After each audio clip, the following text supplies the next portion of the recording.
Baru ni ada satu masalah pasal Myvi. Myvi dia orang mungkin terkeliru. Sebab apa? Okay, tengok.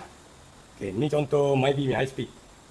Sekarang ni, ni Myvi yang model 2011. Lagi best icon. Tengok beza dia berapa. Nampak kaki atas ni. Nampak tak dua-dua ni? Itu kadang tu dia orang tersalah order baru ni. Patutnya kalau kata nak Myvi lama, ataupun senang cerita lah, patutnya contoh dia nak order yang Myvi lama. Okey. Myvi lama tu memang kita tulis siap dekat tu. 2005 sampai 2010 kebiasaannya. Memang 2011 pun ada lagi. Lepas tu macam Myvi lagi best tu 2011 sampai naik atas 2017, 18 macam tu lah lebih kurang. Jadinya sekarang ni jangan salah order lah maksud dia. Ataupun kalau nak selamat lagi, PM tepi tak apa tanya, bang saya kereta saya ataupun bagi gambar kereta ke, senang kita tengok.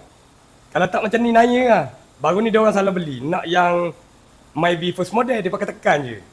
Jadi kita orang pantau lah yang ni, lagi best. Memang tak boleh masuk lah. Sebabnya kaki tak ngam, lain. Macam ni. Dia nak yang 2005, yang ni nampak ni. Jadilah 2 kali kerja.